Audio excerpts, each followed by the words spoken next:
ذل قربا، جس کا معنی یہ ہے کہ یہاں سے عام رشتہ دار مراد نہیں ہے، کوئی خاص رشتہ دار مراد ہے کہ جن کے ادا کرنے کو، ان کا حق دینے کا حکم کون دے رہا ہے؟ اللہ تعالیٰ۔ میں نے مفسرین کا دروازہ کھٹکھٹایا کیونکہ ہم وسیلے کو ماننے والے ہیں، یہ سمجھنا۔ ایک دن ایک صاحب پڑھے ہوئے کہنے لگے بس ہمیں کسی کے درمیان والوں کی ضرورت نہیں ہے، ڈائریکٹ اللہ۔ توجہ ہے نا؟ میں نے بولا کیا بولا؟ اللہ۔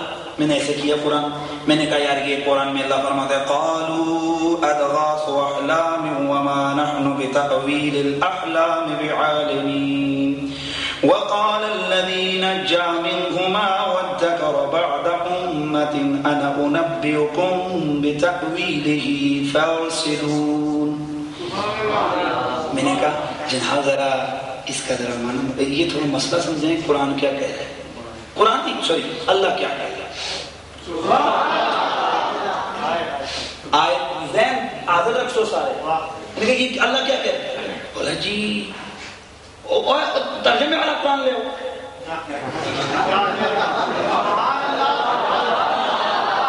میں نے کہا خاموش، ترجمے کی طرف کیوں گیا؟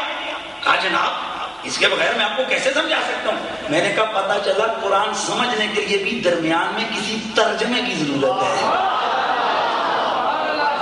اگر یہ ترجمہ نہ ہوتا، شاہ صاحب نعرہ تکبیر، اجازت ہے؟ اگر یہ درمیان میں ترجمے والا نہ ہوتا تو بول رہی تجھے مسئلہ ہی سمجھ نہ آتا۔ پتا چلا، توجہ رکھنا، پتا چلا سمجھنے کے لیے درمیان میں واسطے کی ضرورت ہے۔ تو میں نے کہا اس لیے میں چلا مفسرین کے دروازے پہ، جی تو گل ذرا سمجھاؤ، تھے گل کی ہو رہی ہے؟ اتنی غلطی، اتنا تو ہم نے چیک کر لیا قرآن میں کہ قربا اور القربا موجود ہے۔ رشتہ دار مراد ہے خاص رشتہ دار۔ یہاں سے کون سے؟ فرمائے یہاں سے تیرے میرے رشتہ دار مراد نہیں ہے، یہاں سے محمد عربی کے رشتہ دار مراد ہے۔ یہاں سے تیرے میرے قربدار قرابت دار مراد نہیں ہے، یہاں سے سرکار کے قرابت دار مراد ہیں۔ گویا رب کہتا ہے وَآتِ ذِی الْقُرْبَىٰ حَقَّهُ، نبی کی آل کو ان کا حق دو، نبی کے گھر والوں کو ان کا حق دو، وَالْمِسْكِینَ، بعد میں مسکینوں کو دینا، وَابْنَ السَّبِیلِ، بعد میں مسافروں کو دینا۔ اگر کچھ دینے پہ آؤ تو پہلا حق محمد عربی کی اولاد کا بنتا ہے، ان کے قرابت داروں کا بنتا ہے۔ یہ ہو گیا نا؟ تو آپ کو پتہ ہے کہ تفسیری قول ایک نہیں ہوتا، کئی ہوتے ہیں۔ انہوں نے ایک اور تفسیر اٹھائی، نہیں یار مولوی صاحب آپ نے ویسے ہی اپنا مسئلہ حل کرنے کے لیے بات کر دی ہے، یہاں سے مراد تیرے میرے رشتہ دار ہیں، نبی کے نہیں۔ یہاں سے مراد تیرے میرے رشتہ دار ہیں، نبی کے نہیں۔ لہذا اپنی طرف سے مت تعویلیں کرو، بس تم نے واہ واہ کروانی ہوتی اور جملہ بول دیتے ہو۔ میں نے کہا یار جی اگر تو کیتی سانو تیری منظور ہے۔ میں نے کہا اللہ کیا کہتے ہیں؟ بولا اللہ کہتے ہیں اپنے رشتہ داروں کو ان کا حق دو۔ میں نے کہا کس کو کہتے؟ بولا ہمیں کہتے ہیں۔ میں نے کہا تجھے بھی حکم ہے؟ ہاں۔ میں نے کہا مولوی کو بھی حکم ہے، تو بھی اپنے رشتہ داروں قرابت داروں کو حق دے، پیر کو بھی حکم ہے، مولوی کو بھی، ایک ڈاکٹر کو بھی، ایک وکیل کو بھی، سارے قرآن کو ماننے والوں کے لیے یہ حکم خداوندی ہے کہ اپنے اپنے رشتہ داروں کو ان کا حق دو، حق دو۔ پر میں نے کہا خیال کرنا یہ قرآن ڈائریکٹ تیرے پاس نہیں آیا، یہ قرآن پہلے نبی کے پاس آیا ہے، پھر تو نے سنا ہے۔ یا میں ایک جملہ اکثر بولا کرتا ہوں پھر سنا دیتا ہوں، اللہ میرا چاہتا تو ڈائریکٹ مجھے تمہیں قرآن دے سکتا تھا، ڈائریکٹ میرا رب مجھے تمہیں قرآن سنا سکتا تھا پر نہیں سنایا، ڈائریکٹ حکم نماز دے سکتا تھا پر نہیں دیا حکم، ڈائریکٹ حج کا حکم دے سکتا تھا پر نہیں دیا، زکات کا، روزے کا، جہاد کا حکم دے سکتا تھا پر نہیں کیا رب نے، اے اللہ ڈائریکٹ سنا دیتا ہمیں، فرمایا نہیں سنایا، میں تو سنا سکتا تھا پر تم سن نہیں سکتے تھے، تو میں نے جب تم سے خطاب کیا، جب میں نے تمہیں آرڈر سنایا تو ڈائریکٹ نہیں سنایا، درمیان میں نبی کو رکھا، نبی کا واسطہ درمیان میں رکھ کے تم سے میں مخاطب ہوا، تم کتنے بے ادب ہو، میں خدا ہو کر نبی کا کراس نہیں مارتا، میں خدا ہو کر نبی کو چھوڑ کے تم سے نہیں بولتا، تو تم بندے ہو کر امتی ہو کر نبی کو چھوڑ کے میرے پاس کیسے آتے ہو؟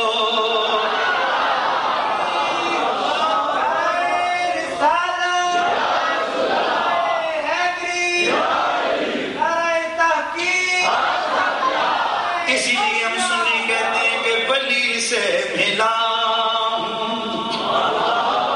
علی سے ملا، ولی سے ملا،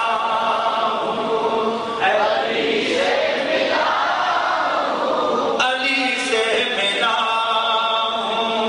نبی سے ملا، نبی سے مل کر خدا سے ملا ہوں، خدا کی قسم میری قسمت تو دیکھو، خدا کی قسم میری قسمت تو دیکھو، مجھے تو نبی کا آستانہ ملا ہے، اللہ نے جو حکم ہمیں سنائے دیے، حکم آرڈر ڈائریکٹ نہیں آرڈر ملا ہمیں، نبی سے ہو کے ملا، اور ان میں بھی دو طرح کے حکم ہیں، ایک وہ جو صرف ہمارے لیے ہیں، ایک وہ آرڈر ہے کہ جس میں نبی بھی شامل ہے، مثلا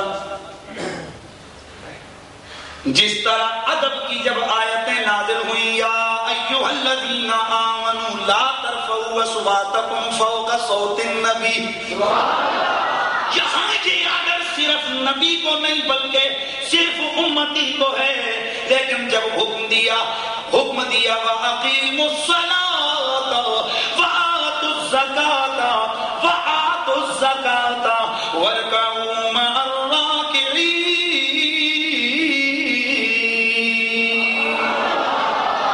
نماز پڑھو، زکات دو، رکوع کرو رکوع کرنے والوں کے ساتھ، وَجَاہِدُوا فِی اللَّہِ حَقَّ جِہَادِهِ، جہاد کرو اللہ کی راہ میں جیسے جہاد کرنے کا حق ہے۔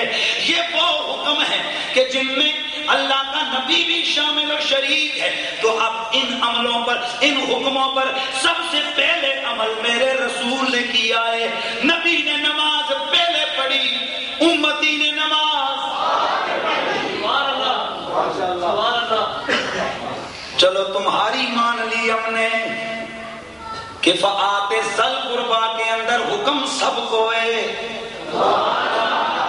میں نے کہا قرآن کے اس اصول کے مطابق اس حکم پہ پہلے عمل نبی نے کیا، پھر عمل امتی نے کیا، تو اگر تیرا کوئی قرابت دار ہو اسے حق دینے کا حکم رب نے دیا ہے، یقیناً تو اپنے قرابت دار کو اس کا حق دے گا، تو پہلے تو آرڈر نبی نے سنا، یقیناً عمل بھی نبی نے کیا ہوگا، تو پھر ذرا غور کرنا، کیا نبی نے اپنے قرابت داروں کو چھوڑا ہوگا؟ نانا، ماننا پڑے گا کہ سب سے پہلے نبی نے اپنے قرابت داروں کو ان کا حق دیا ہے۔ اور مجھے ایک جملہ کہنے دو، پہلے آل قرابت دار، پھر آگے فرمایا مسکین وابن السبیل والسائلین، پھر منگتے، غریب، مسکین، سارے بعدوں، پہلے ہم قریبی ہیں، یہ ان کے لیے۔ میں نے بولا اپنا سٹیٹس واضح کر نبی کی بارگاہ میں، تیری حیثیت چپ۔ میں نے کہا تو نہیں کہتا، پر ہم دھڑلے سے کہتے ہیں ہم نبی کے منگتے ہیں۔ میں نے کہا صدیق اکبر چپ، میں نے کہا نبی کا منگتا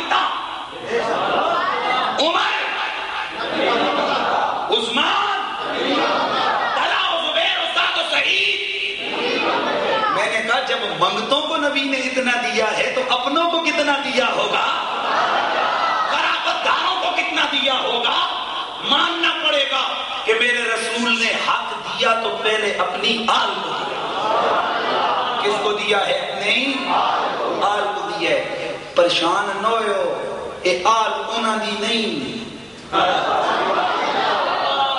چونکہ آپ ایسے ماحول میں رہتے ہیں نا جہاں آپ کہتے ہیں کہ نہیں جی ذرا کو کم ٹیٹ جو ہونا چاہیے, میں اگے کم پیچ میں ٹیٹ کر لینے, فکر نہ کریں, لیکن اسی اتنے ٹیٹ نہ کرنے کہ اپنا بوا ہی بند کر چڑھا.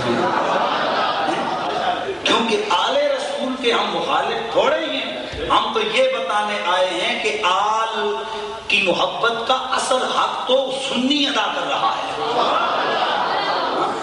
یہ عرض کر کے آگے بڑھتا ہوں. پتہ چلا نبی نے اپنی قرابت داروں کو ان کا حق کیا دیا. میرے پاس, میں زمیندار ہوں, میرے پاس گندم ہے تو ظاہر ہے میں قرابت داروں کو وہی گندم ہی تو دے سکتا ہوں. جس کے پاس کچھ نہیں ہے, خود غریب ہے, وہ قرابت داروں کی دیسی آرڈر تے انہوں ہی ہے. یا اللہ میں کہتے ہیں پر میں دعاواں دے سکتے ہیں نا, وہ دعاواں جو کرتے ہیں نا یہ بھی تیرے تے حق ہے. اس لیے فرمایا جب باپ مر جائے بیٹے پہ حق ہے کہ اس کے لیے بخشش کی دعا کیا کرے. یہ حق ہے, حق سمجھ رہے ہو. حق صرف پیسے والا ہی نہیں ہوتا, اور بہت حق ہوتے. اولاد کا ماں باپ پہ حق ہے کہ وہ ان کی نیک تربیت کرے.